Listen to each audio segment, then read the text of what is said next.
Some of you know me as a Korea specialist. Some of you know me as a mountain climber. Some of you know me as a alcohol connoisseur. But tonight you'll be introduced to a new side. I am a stamp geek. Closet stamp geek, or recovering stamp geek would be the appropriate title. So you might work there. Leave them all on. Okay. One may work. So I've attended off and on throughout these United Society gatherings since the late 1980s, and but in my current position, there are not a lot of topics that I can talk freely about in public. And so when Brother Anthony asked me if I could speak, I had to think hard about, okay, what can I talk about that's not going to create any difficulties for me in my work. And found this topic. So I appreciate all of you coming tonight, because let's face it, who cares about stamps anymore? I mean, when's the last time you used one? Today. Really? Yeah. Yesterday. I'm in shock. I can't remember the last time I used a stamp. Mail in your taxes. Mailing taxes. So, but these are, stamps have rapidly become cultural artifacts. But I found out from Ambassador Kim, very, very exciting there, that I'm not the only stamp geek in the room. And it's funny that back in the 1970s, when Korea was just starting to develop economically, that when new issues would come out, that boys would line up at post offices around Korea to get the new issues. And I've met so many Koreans from my age and older who tell me these stories about going early in the morning before school to the post office to get these new issues. So I know that this was collecting was a big deal. And for me as a boy, it introduced me to the world. I was born in Silicon Valley before it was Silicon Valley. It was just a valley. And I knew nothing about the world other than what Big Blue Marble told me on Saturday mornings before Scooby-Doo. And so my real introduction to the world came, as an elementary school boy with stamps. But, as a lot of hobbies go, by the time I hit high school and discovered the opposite sex, I chucked the stamps. Well, actually, I didn't chuck them. I just put them in a closet and forgot about them for about 10 years. But then, when I came to Korea in the late 1980s, and this was again before the internet age, having grown up with stamps and my family using them, I was sending letters to my family, and I would go to the post office and ask for, can I have the latest Korean stamp, the latest commemorative to use on my mail. And I thought, wow, these are really beautiful.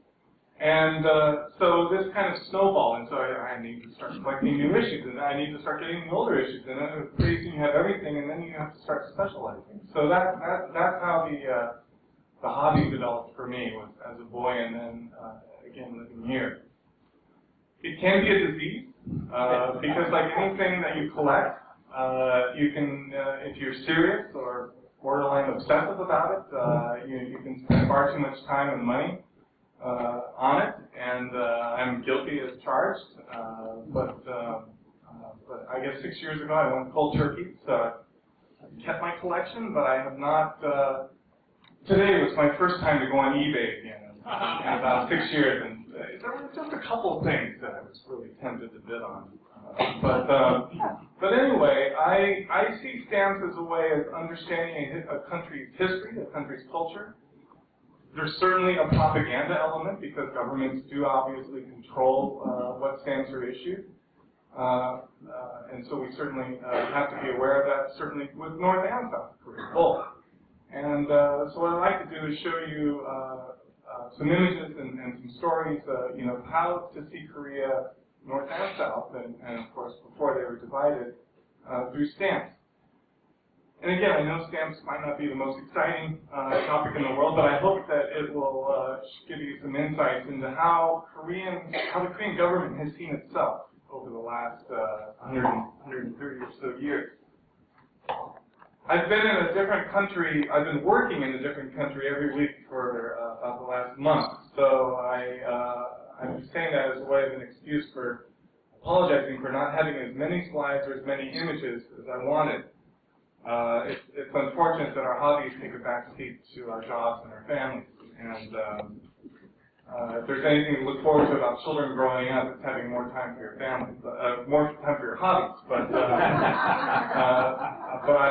I have a 12-year-old, and so any free time I have, I need to give to her before I can give to any of these Stanford in this presentation. But I have a few of my favorite images here that I hope will be some images that you've never seen before. So Korea's development of a postal system and stamps is intertwined with Korea's modernization in general and quest for a flag in particular. And I will tell you that everything I'm saying tonight is things that I've learned over the last 10 or 20 years, but have not put in my short-term memory. So certain individuals, I encourage you to correct me when I'm wrong and provide more details. But in the early 1880s, Hong Yong-sik, who was a very forward-minded individual, was traveling to Japan, and I think he also went to the United States. 1884, which was the year that Korea issued its first stamps. And this is about the time when Korea is developing a flag, and the Korean kingdom is realizing Japan has a flag, we need a flag.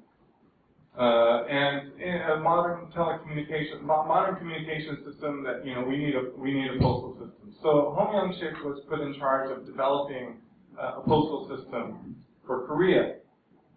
It also turns out that he was also interested in leading a rebellion. So in 1884, the Kapsin Junggyeon, the revolt against the Korean government in 1884 was led by him. So within a matter of weeks of the postal system being established, it was shut down as he was put down in the rebellion.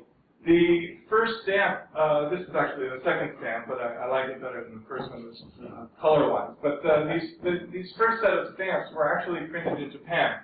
And this image, I didn't find the original design that he proposed, but this is about the time that Korea is developing its own teguki, its own flag. And but the Japanese who were in charge of making the stamp decided they would not put the teguki in the flag, and they made a modified design of that. But that is not the design that he wanted, because it's not consistent with the Korean flag. But it's what the Japanese were willing to print for him. So these very first issues are known as the moon stamps, because of the currency was denominated in moon at that time. It was printed in Japan. It was delivered to Korea, but they initiated service between Seoul and Incheon. But within a matter of weeks, because of the Gapshin rebellion, the service was shut down.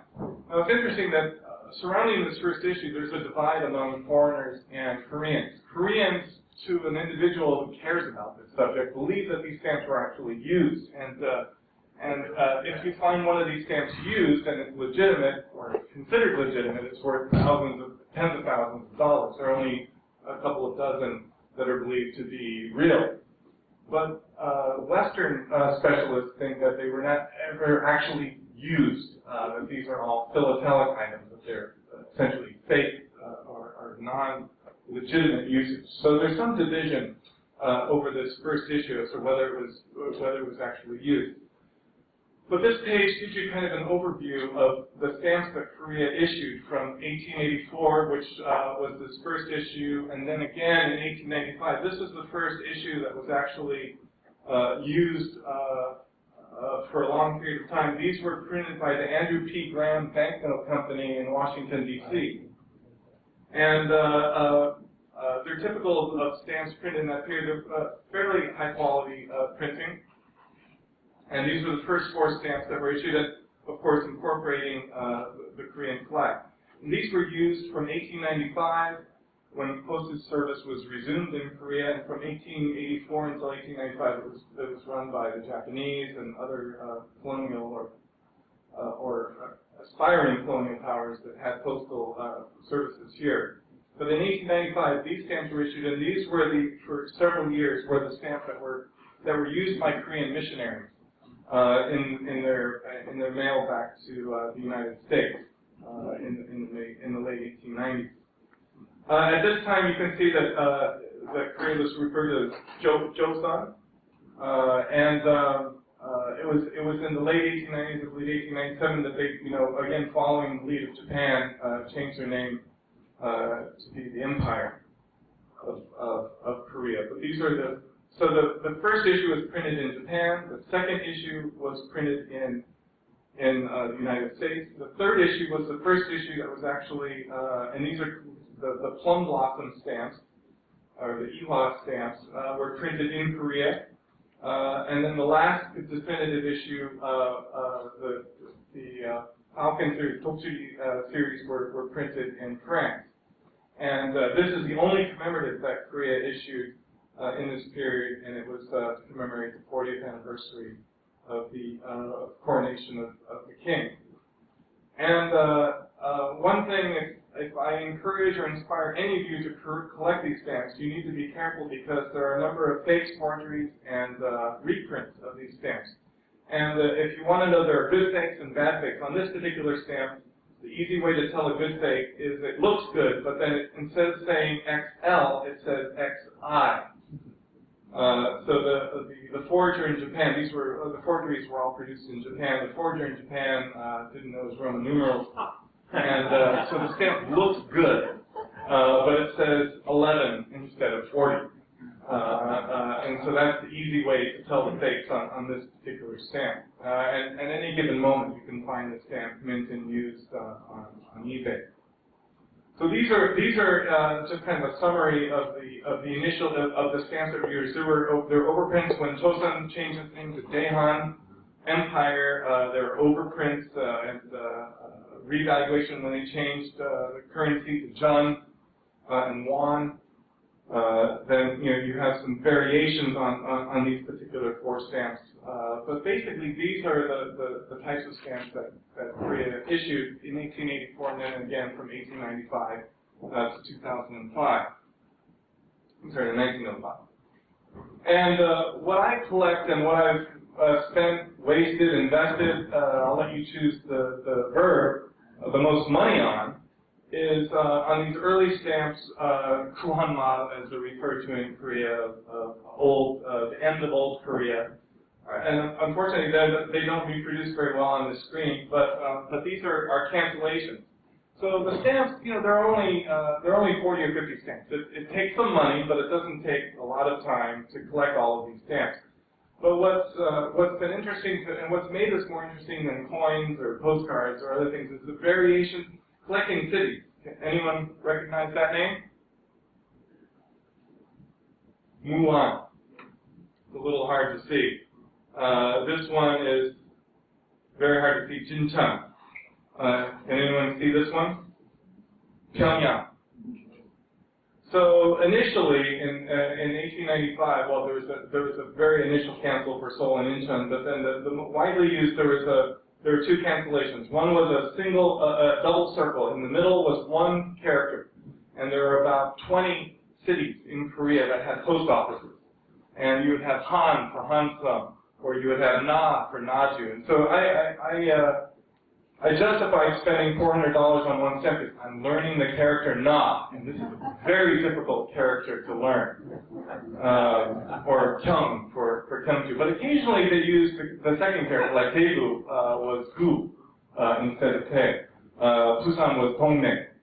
And so in Incheon and Han for Hansung. Initially it was Gyeongsang, but then they switched the name to Hansung. So initially you had what's called a double circle. In the middle of the circle would be the character for the city, and then around the circle would be the dates. And it would be Joseon, Angmu, Samyeon, and then it would have the dates going around in a circle. So in the middle would be one character. Then about the year 1900, they call it the split circle. And at the top of the circle you have, and the double circle are very expensive. Even Seoul and Incheon are minimum $1,500 for an unusual city. Gyeongsang in North Korea is easily $1,000, $2,000 if you can find one. But there are about 20 or so of these. But then in 1900, the postal system expanded to several hundred. And so what's fun for me is to collect different cities. This one is impossible to read, but it's supposed to be Gongju. This is for Gongju. So, and then it says Gwangmu, I think Pa, maybe that's Pa. It's very hard to read. Apologize. But so you have the name of the city or the post office at the top, and then you have the date at the bottom. And that's what I have collected the most of. And so I'm proud or ashamed to say, I'm not sure which one it is, but I probably, outside of Korea and Japan, I probably have more of these cancels than any other crazy form. And so my ultimate goal will be to collect all of these postcards. I don't think anyone has done that. But it's my excuse for learning Korean geography and learning Hanja is to collect these. And so you have the city name at the top, and you have the date at the bottom. And then they had about a dozen cities that had foreign cancellations. And of course you have Seoul, but they adopted the International Postal Union, which was in French. And unfortunately, these are the ones that I was able to find on the internet today. My collection is in the U.S. So this is the only one that I was tempted to place a bid on was Pyongyang, because it's Pyongyang, and it's this particular stamp. It's unusual to see it used in Pyongyang. And you have the date here, and it's Gwangmu Chil Young, which is 1903, and then you can see here what month it is. So it's the month of September, but you can only see day. You can't see what day it is. The actual date is used to be here. So anyways, these cancellations are what I found most interesting. But among these foreign cancels, everyone knows what the name of Incheon was. Chemulpo. And so you get those are Incheon and Chemulpo and Seoul are the most common for the foreign cancels. But then of course you have Daegu, you have Busan, which is spelled with an F. You have Wonsan, and then a certain person here knows our favorite is Gwendolyn. And Gwendolyn is a blue cancel. I have about 20 of them, but none of them here to show you tonight. But does anyone know where Gwendolyn was in North Korea? I know one person knows. Come on, Robert, man. Robert, tell us. It's the area of the British gold mines. British gold mines of Unsan. So it's the town of Unsan where some battles were fought in the Korean War. And so American GIs have actually been up in that area looking for remains of American soldiers. But these are gold mines, some of them owned by the Hoover family, I think. No, they were owned by the Coors family. And this is one audience I have to be very careful about what I say, because there are many individuals in this room that know the story better than I do.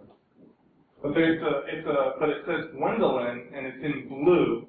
And but the interesting thing is, why would a Korean city have the name Gwendolyn? Why? It's a cute British name. I don't think it's American. Cute. Why would a city in North Korea be called Gwendolyn?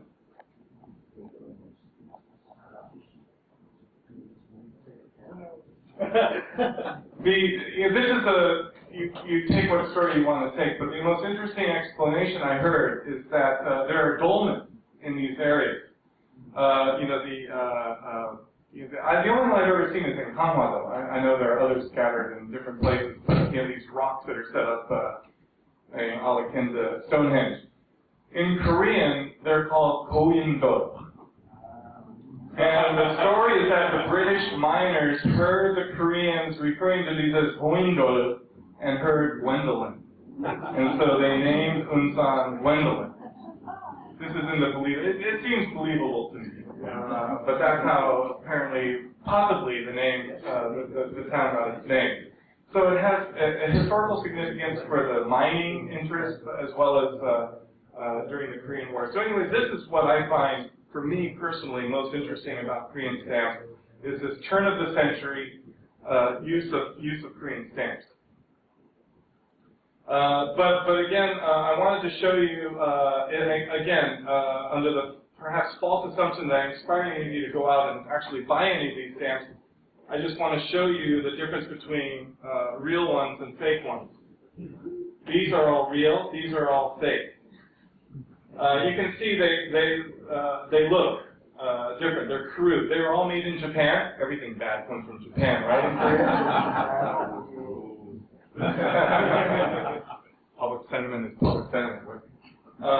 So all of these were made in Japan to sell to tourists visiting Japan and Korea. So they're made in Japan, but they're pretty crude forgeries. But on eBay, your average eBay seller has no idea whether they're fake or not. So you need to be a little careful that, and there are variations in terms of the color, the perforation. So these are real, but they're not the only variety that are real. But these are very fake.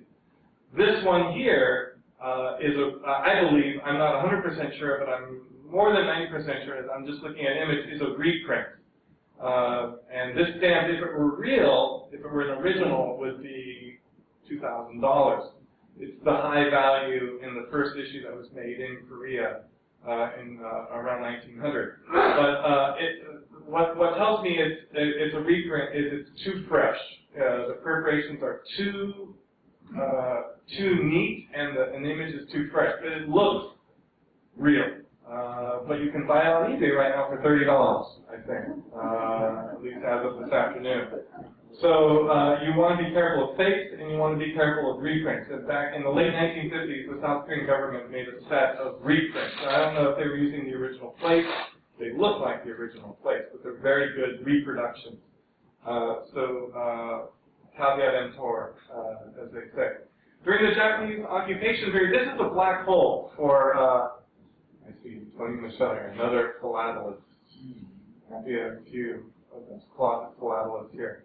But in the for Korean collectors, the Japanese colonial period is a black hole. You don't collect it. It's Japanese.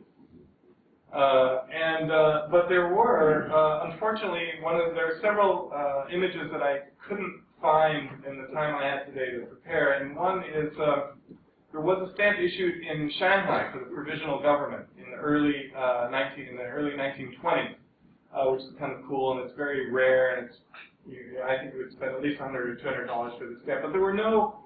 From 1905 to 1910, you could use Korean stamps, but after 1910, it was illegal to use Korean stamps. So from 1910 to 1945, all stamps used in Korea had to be Japanese. And so, as a good Korean wannabe, I do not collect this period. It's okay to collect it if you're Japanese, but it's not okay to collect this period if you're Korean. So this is a black hole. This is a gap. And so what we did have is the American missionaries here. And by the way, a lot of the stamps that I was buying back in the good old days, the old days are always good, aren't they? But the good old days of eBay, you could find stamps on eBay. Missionaries were going to Uiju.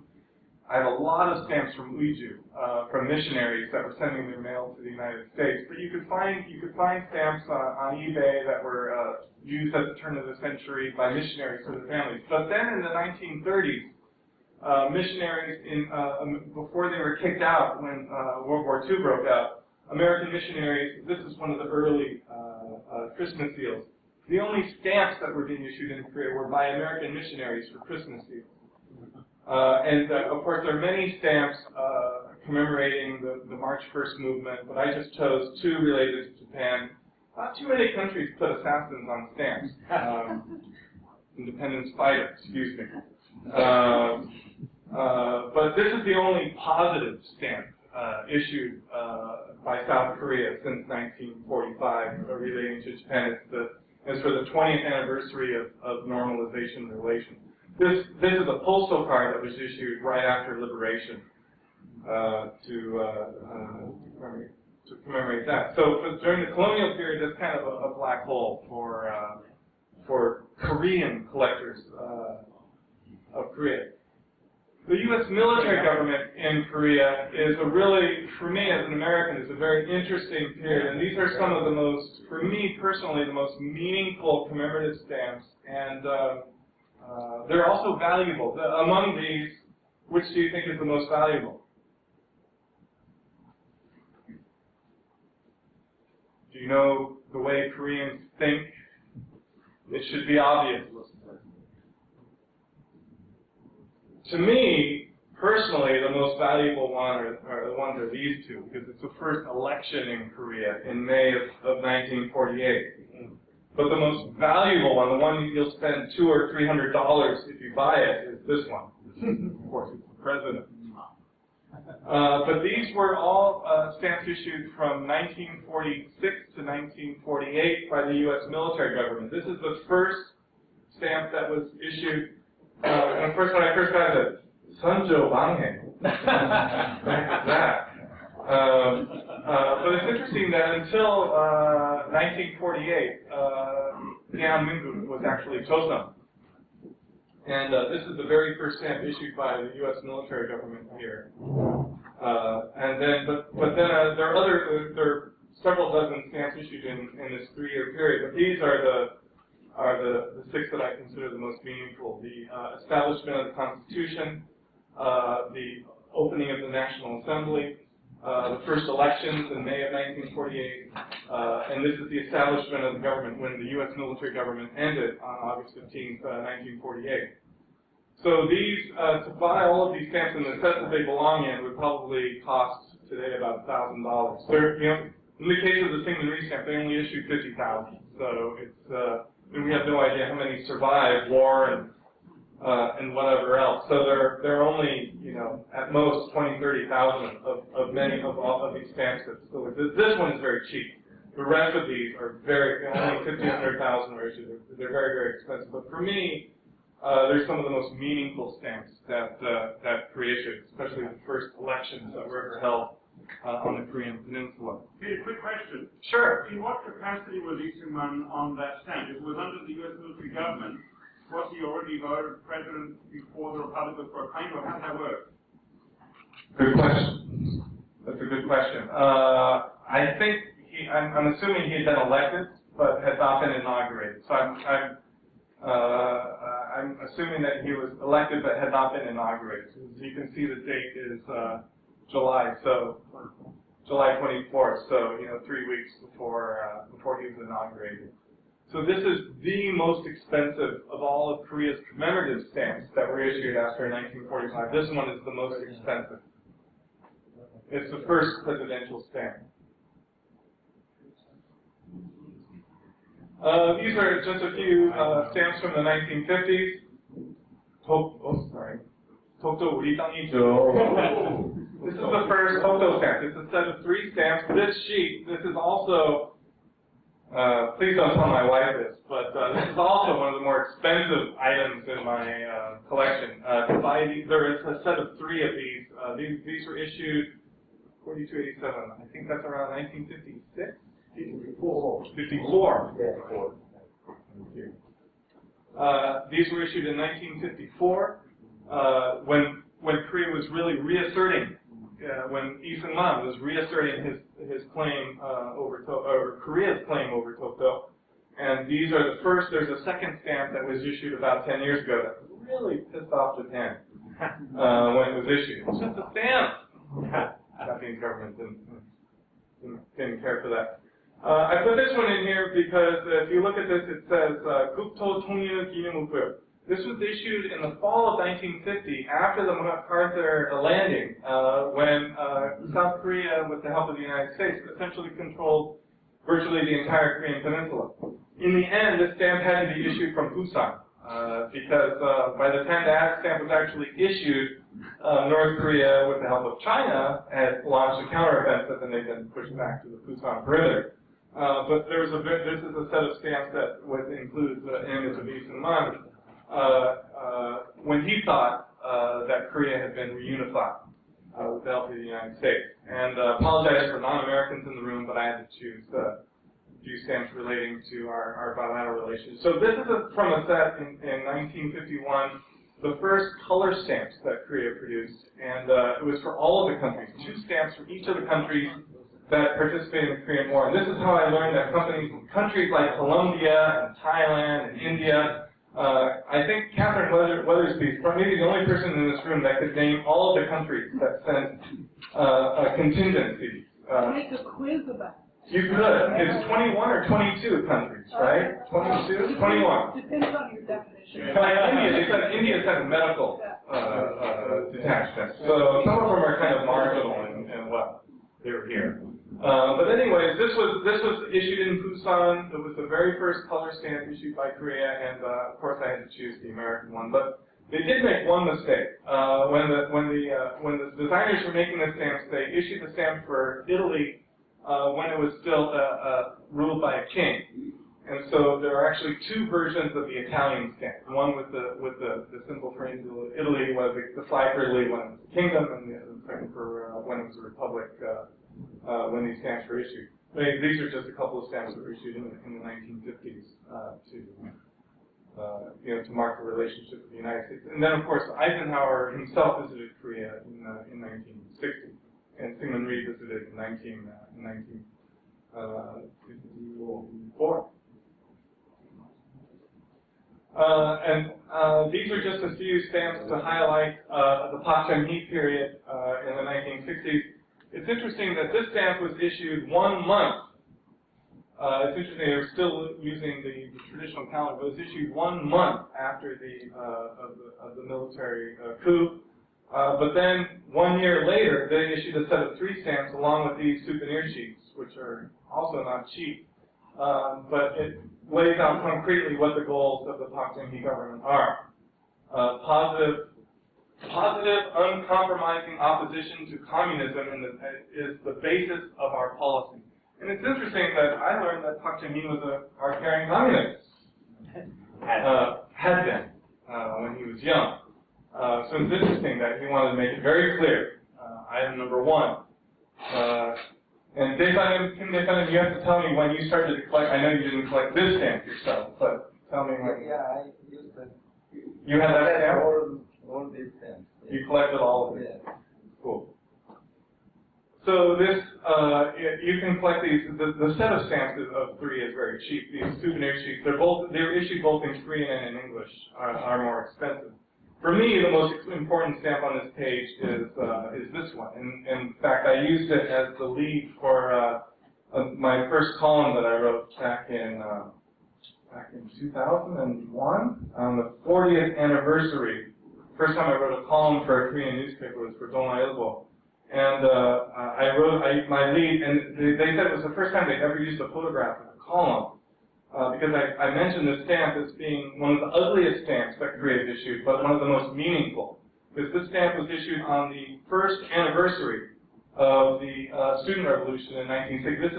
This is a photograph actually taken from Dongailbo of students and professors demonstrating against Syngman Rhee in the spring of 1960. And so it's an ugly stamp, at least in my humble estimation. The printing technique is pretty crude, but it's one of the most meaningful ones because it's really the only stamp, other than the ones of the elections in 1948, that really kind of capture Korea's democracy.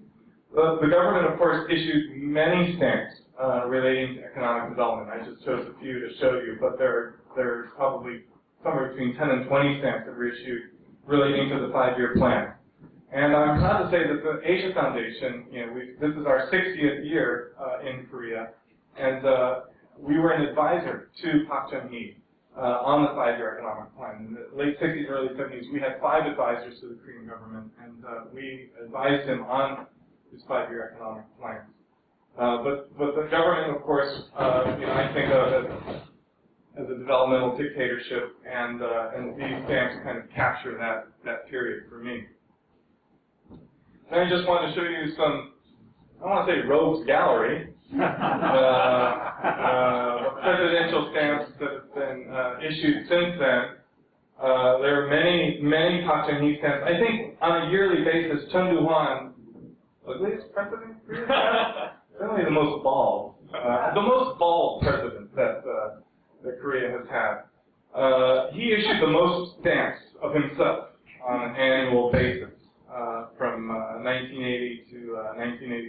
for sure. But Park Chung-hee had a lot of stamps. But I do note that Jimmy Carter visited in 1979, and President Reagan visited in the early 1980s. In 83. Since the Democratic elected president the first election in 1987, every president since 1987, each president has gotten one stamp, with the exception of, who's the one president who has received more than one stamp since 1987? Only one, and it's Kim Dae-jung, because he thought he deserved a stamp for getting the Nobel Prize. Even though the government paid a lot of money for that handshake, hindsight, but anyway, so the custom has been that until 1987, issue stamps whenever you want. For yourself, since 1987, since 1988, it's been one stamp for each president. It's interesting that when YS became president, it's interesting that he had his image appear with Beck-san, with Chunji. And I think it shows the expectation of the government in the early 1990s. Oh, North Korea, they're going to collapse soon. We're going to be unified. And I think it reflects this false hope that Korea would be unified soon. So, and these are the more recent ones. And you can go to, there are stamp shops in Yeongdong if you wanted to get any of these stamps. The Chundewan stamps are really cheap. The Park Chung-hee stamps are kind of expensive. So you can see how the Korean public, or philatelists at least, evaluate the previous presidents. These are all pretty reasonable. But the souvenir sheet's actually pretty expensive because there's a very limited number that were made for Park Chung-hee last year. So now let's turn to, I'm sorry, one more page. So, I'm focusing tonight on stamps with a political theme, because that's who I am, that's what I do. So there are thousands, or hundreds, if not thousands, of cultural stamps, of thematic stamps. You can collect birds, fish, trees. There are all kinds of subjects, and Korean history, and culture and food, but I just chose stamps over the last 4 or 5 years that kind of have more of a political theme. And starting with these two stamps are very much related to, or these two are related to MB's policy of green growth and the Four River Project. Yeah, there's some booze there. So even in the 2000s, so you can see that from very early on, Korean stamps were a political message, but even in more recent years, they've been a statement of the intentions and aspirations of the government. So you have green growth here, you have the Four Rivers Project here, but then you have the G20 summit, you have the nuclear summit. This was a stamp to commemorate Iljo. How much is Iljo?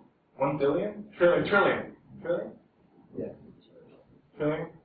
So commemorating $1 trillion in trade, and then this is for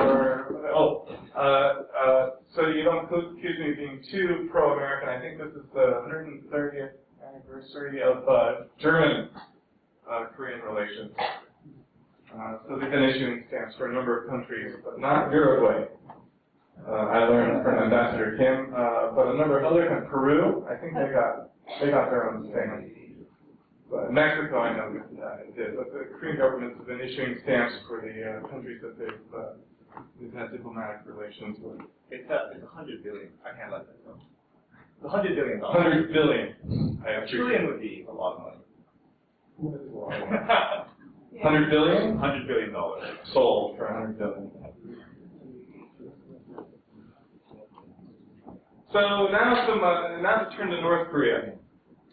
North Korea numerically has issued almost twice as many stamps as South Korea. And North Korea, of the early stamps, the very first stamp from North Korea shows Kumgang-san. But it's kind of boring. So I wanted to show you what I consider the most interesting North Korean stamp. And it's a little hard, the image is not as distinct, but I'll give you one easy guess as to who that is. Kim Il-sung, but what's behind him? Taeguki. don't think this stamp is very popular in North Korea. But if you notice, it's hard to read, but you can see Chinese characters here, Russian. This is Russian, and but it's a multilingual stamp. It is, again, this is another one that I'm not telling my wife about, but this is probably the most expensive. I think I paid $200 for this stamp. It's the most valuable North Korean stamp that I have, because to me it's the most interesting. There are a lot of, another image that I would have liked to have included here, but I didn't have time to find, was the capture of Seoul. They issued a stamp for that. But it's safe to say that North Korean stamps overwhelmingly focus on the Kim family. I haven't actually traced when Kim Il-sung appeared on his first stamp. But certainly by the, what is his first stamp? Much later than South Korea. I never really thought about this. 60, 70, 72, when he was 60? I'm not sure if he appeared on a stamp other than this before 1972, when he was, and that's when, 72 was when the badges appeared in North Korea. 72 was his Hanguk. There weren't many stamps before 72, but certainly after 72, there are a lot of stamps with him. That related to the new constitution in 72? Possibly, yeah. Possibly. I hadn't really thought about it, but 72 is kind of possibly a turning point. But anyway, since the 70s, there have been, every year, there are many, at least 10 stamps relating to the Kim family. I just a few. But Kim Jong-suk, of course, is very important for the mythology of the North Korean regime, and I guess this is one of those believe it or not images from North Korea. But the Kim family has really dominated, certainly over the last 40 years, they've really dominated North Korean stamps. This is when I really started to run out of time, so I don't have as many examples to show you. But this is the stamp.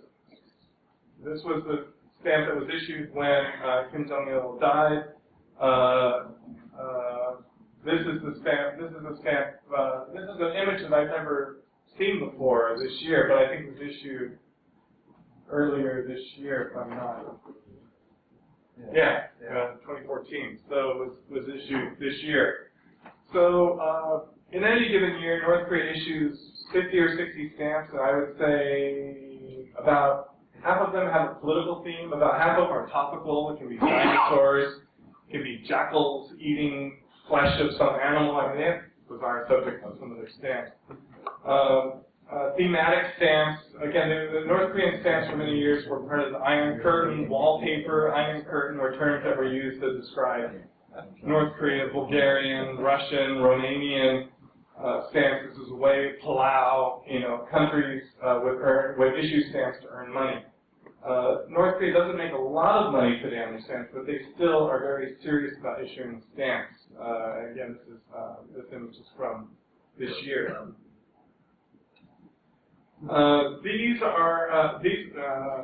This is, I believe, the first Kim Jong-un stamp that was issued, but these are just some examples. This is from his New Year's message last year. But he appears on any given year on 5 to 10 stamps in North Korea. But his father and grandfather also get stamps issued. Again, another 5 to 10 stamps, both for his father and his grandfather. So I would say of the 50 or so stamps that are issued each year, about half have a very political theme. And these are just some images I wanted to show you. This is Korea's New Year's stamp for this year. Every year they issue a New Year's stamp. There are new apartments. I was in Pyongyang last September and got to see, even at night, it's very impressive to see the new apartments that have been built. Of course, we learned that one of them collapsed a few weeks ago. Some of them are better than others. But the regime is clearly very proud. This is not the only stamp that features some of the, and Pyongyang, you would be surprised given what we think we know about North Korea has some nice neighborhoods. We know it's the city for the privileged. But these are just some examples of Kim Il-sung-ism. It's become, and you see this. I haven't found a stamp yet, but I certainly reading Rodong Shinmun have seen lots of mentions of Kim Il-sung Minjo. That they're no longer the Joseon Minjo. They're no longer the Korean people. They're now the Kim Il-sung people.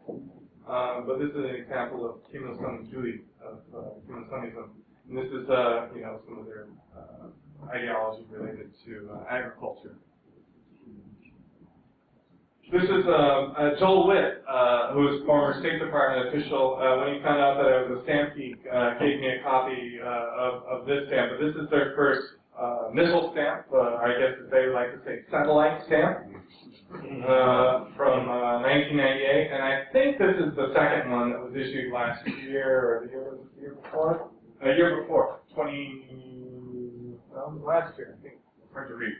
But they're very proud of their satellite launch capability.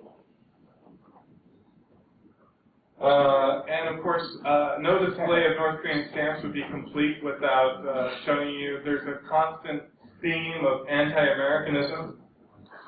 This is probably my favorite. It's the only stamp that I know of that says "Ino," and I'll let others translate that. I've gotten in trouble for my translation of "Ino" in an interview that I gave. But when South Koreans see this stamp, they think, "Wow." Put this on. Put that on. But there are probably somewhere between 20 and 30 stamps that have been issued by North Korea with a virulently anti-American theme. But again, this is probably the most infamous, to me at least. But this is from the 60s, and this one is from last year. Mite. So when I meet North Koreans, I usually say 안녕하십니까 미제놈입니다. And I don't see Dan Kingston here tonight, but if Dan was here, he would really like this stamp because he set up the Seoul chapter of the Bereaved Sons of the General Sherman some years ago. And there's another stamp. The Pueblo has its own stamp. North Korea is the only country in the world that is holding an American military asset. No other country in the world. And I've actually been on the Pueblo. This was 7 or 8 years ago. My guide was supposedly one of the commandos that we took. He was old enough. This is one of those believe it or not stories, and a lot of things are kind of hard to believe when it comes to North Korea. But I've been on the Pueblo, and they're very proud.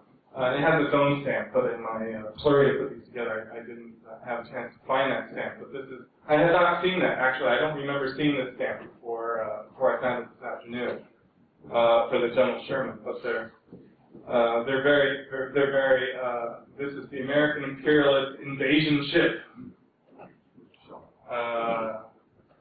which, well, it wasn't quite an invasion, but they weren't there to make friends.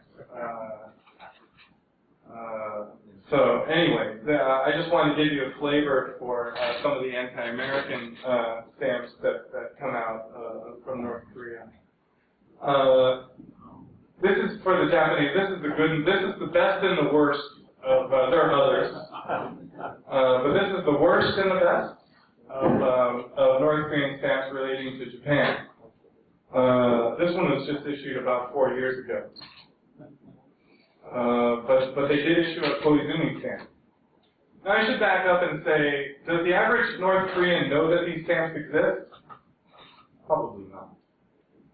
Just like the average North Korean probably doesn't know that Chosun Munhak exists, but that doesn't prevent some analysts from devoting whole books to analyzing Chosun Munhak, which I don't think really tells you a lot about what the North Korean people do. That's for another really generous study gathering. But I just wanted to show you a couple of images relating to Japan.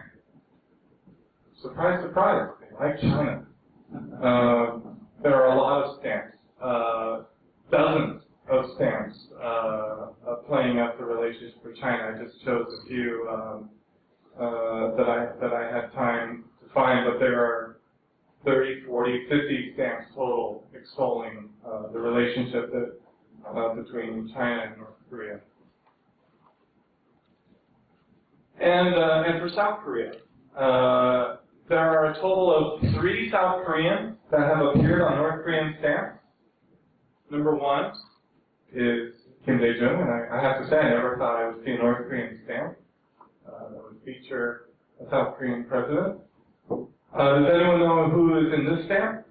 Oh, the flower of unification in Seoul. Not bad. Very good, Jack. Oh, exactly. The flower of unification in Seoul, who is a member of the National Assembly. Is she still? Last time I checked, I met her for the first time last year, and at the National Assembly. She like? She was very nice. Within the 5 minutes that I spent with her, but I know she's a very controversial figure here in Seoul.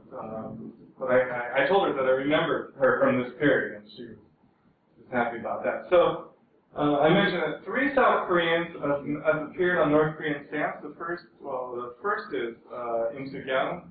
Another is Kim Dae-jung. Who's the third? This is tough. This is anyone knows Jack, you're not going to know who the third person is. When?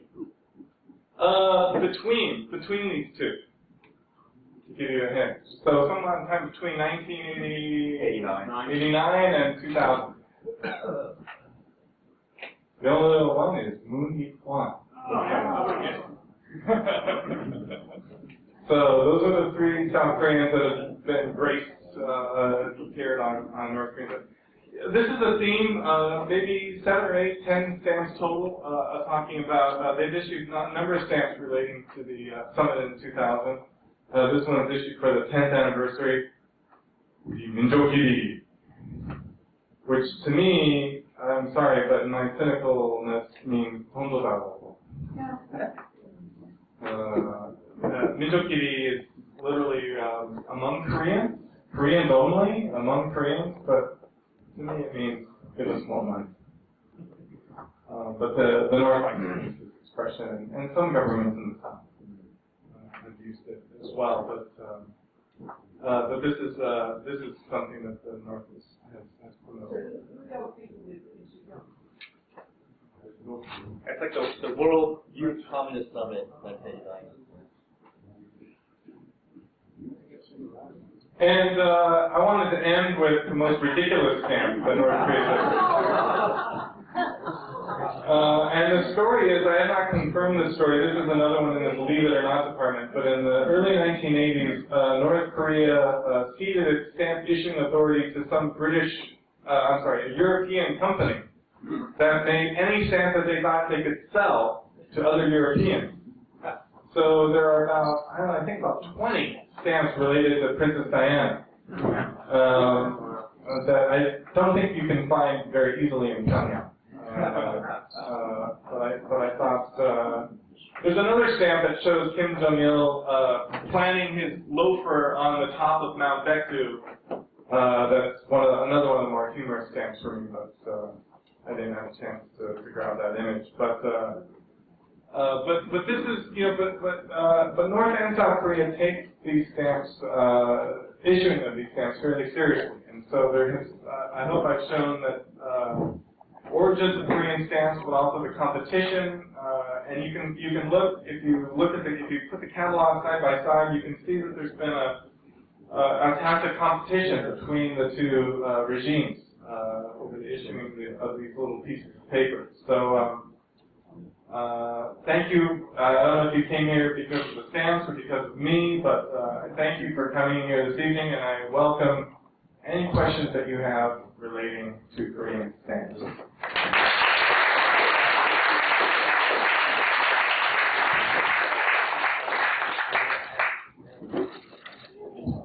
From the front, Professor. Yeah. So first I want to apologize because each is a trillion. I don't know why I got confused. It is a trillion. It is a trillion.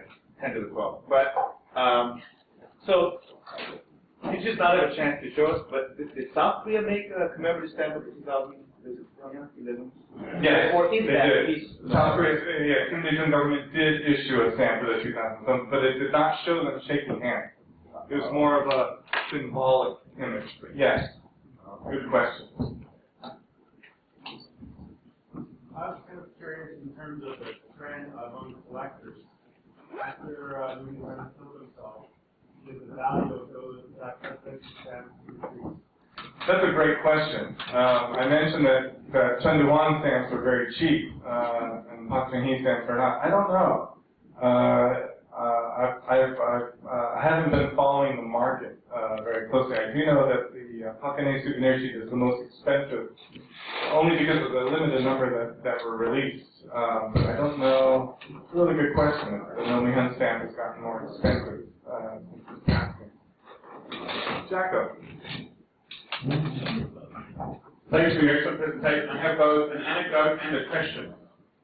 Could you go back to the previous slide, please? Okay. In 2010, in August, when I was in Pyongyang at the Yangakdo Hotel, I bought one of these souvenir stamp sheets in the hotel and showed it to the waitress in the bar, and I said, "Do you know who this is?" And she said, "Yes, of course, that's Kim Dae-jung." And I said, "Do you know who this is?" "You don't point! You don't point at him!" She hit my hand on. "You don't point at him. You gesture. You gesture upwards with both hands.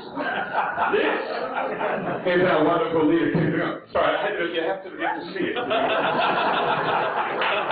glad you mentioned that. I'm glad you made that point because actually, in Pyongyang, if you stay at the Keio Hotel, there are usually 3 hotels that they put foreigners. My first visit when I was at the International Crisis Group, we stayed at the Keio. Next door is a philatelic center. And it's a quasi-museum display sales center. And you can buy, it's fun, you can go and say, "Can I have every Juche stamp that you've issued?" And the woman knows, okay, this number, and you pull out the stamps. But this stamp is on display in the philatelic center, prominently.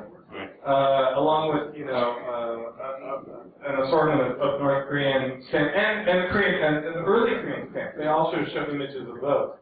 So yes, it's interesting that the North Korean government is still very positive about the summit that happened in 2000 and railing against all subsequent governments for not meeting up to the expectations that they had in 2000. Other question? And my question now, the paper that I read by Ross King recently about North Korean stamps, he said that North Korea issues stamp catalogs in English and in Chinese, and perhaps no longer, but also once in Russian, to encourage overseas philatelists to collect North Korean stamps.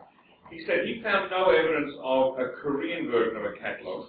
So from his knowledge, there was no domestic stamp collecting market in North Korea. Do you have any evidence that there might be North Korean stamp collectors? I absolutely don't. And at the very, Ross King is a member of our Korea Stamp Geek Society. And I did not know that, but it does not surprise me that there isn't a Korean catalog for North Korea. They were selling a catalog that I think was issued in 2012, but it was quite expensive, and it was $40 for a paperback catalog of North Korean stamps. I didn't buy it. Tony, another philatelist. Well, North Korea's family is in the 60s, everybody collects. In North Korea, in the 60s, people. I've seen 1 or 2 collections that people have brought in. Really? From the 60s?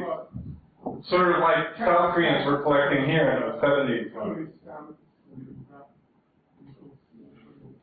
Were they just collecting North Korea, or were they collecting other countries? No, they were collecting wherever they came from. East Germany, Cuba. Inside the Iron Curtain. Really? So you've met North Koreans that told you they were collecting in the 60s? No, their fathers. Their fathers. And some of them have preserved their collection. Interesting. They are very small. That I've seen. That's cool. Other 60s, everybody did just as you can. Other questions, comments? Andy? Christian service across the DMZ prior to 1950, and also forgive my ignorance, but who is Muni Kwan? Muni Kwan was a left-wing reverend he made an unauthorized trip to Pyongyang and was arrested subsequently. This is around 1990, 91, 92. He was the guy that went to either talk to or to receive Kim Soo-young, wasn't he? I believe it was 89. Was it 89? My memory is hazy. I thought, 89, 90? 89, so about the same time as yeah. I like those. Please. At the time he went to North Korea, I was working at Busan Maritime University. What? Hello?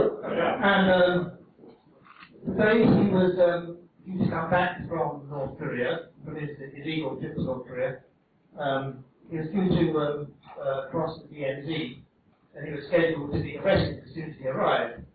And there was going to be a demonstration in support of Muni Kwan at the Busan National University, which, if you know, Busan is right at the north end of the city.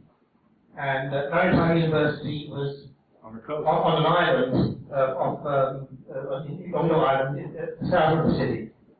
And the president of Maritime University promised the students of Maritime University they could use the 3 school commuter buses to ferry students to this demonstration. And at the last moment, the president reneged on his offer, and in retaliation, the students smashed the windows in all these commuter buses. I was told about all this by students. And about 2 or 3 months later, I discovered what the truth of the matter was, that the leaders of the students had not, the student body were not very enthusiastic about travelling up to Busan University to set this demonstration. And so, to save face, they invented this story of the president reneging on his promise and took their revenge on the buses and on the school staff. Other questions or comments? Sorry, was there any cross-border? That's a good question. Was there cross-border mail prior to 1950? I don't know. Yes, there was. I know this because I'm in touch with the man in England who is actually researching this right now. So he's having some of this cross-border mail which was confiscated during the war, captured during the war. He's having some of that translated. So there were regular weekly mail drop-offs at a railway station near the town of near the city of Keio. All right, Jacko, then can you also tell me anything about the Dutch stamp dealer who was arrested by North Korea and detained for, was it a month or 2? 2 weeks. This is a really interesting case. I mean, this is a Dutch stamp dealer with a Korean wife, I think. No, I think that's one. I went to his shop in Utrecht and met them. He had been dealing with North Korea and actually had a branch shop in Pyongyang. So why would a stamp dealer be arrested and detained by the North Korean government? I'll tell you after the lecture. There's some controversy about that. That's my class for the lecture. But anyway, since he has shut up his branch, he won't be going back there again in a hurry. What a surprise.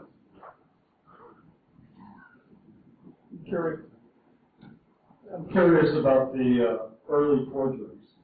We know that 1884, all the stamps were turned around and sold to the Myers Company. We know that the American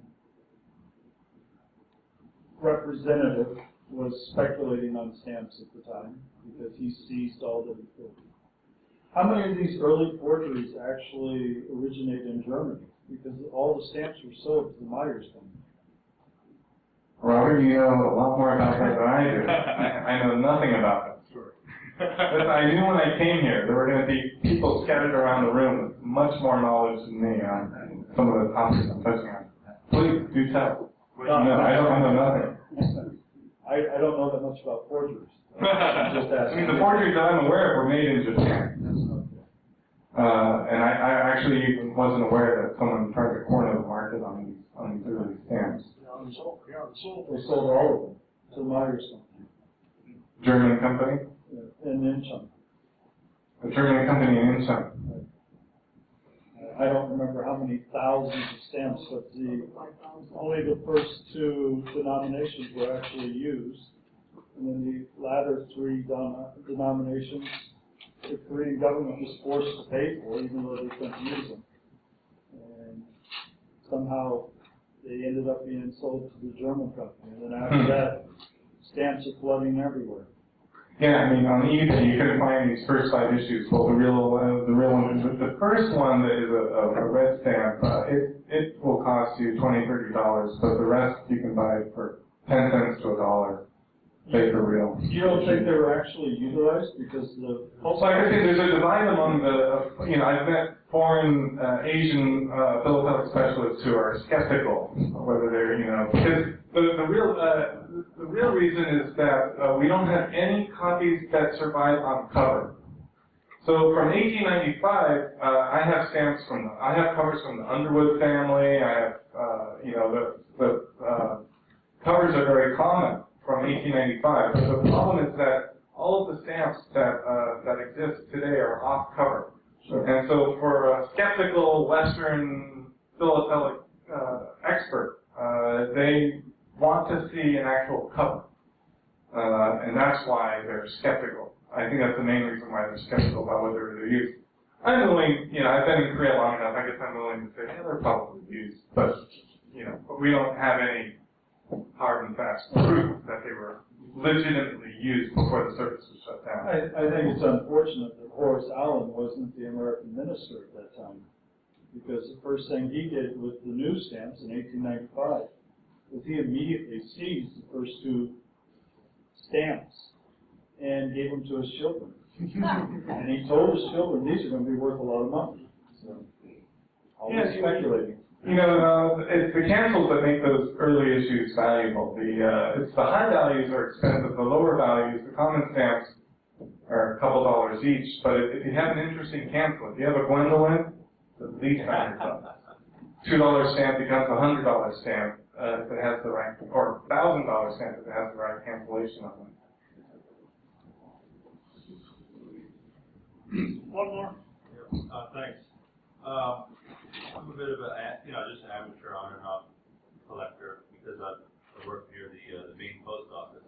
Yeah, that's right. They have a nice museum and a nice center there. Yeah, and it seems to me like the only place in Seoul or anywhere that I've found every issue is available, every new issue. What is it in your experience or anyone else's?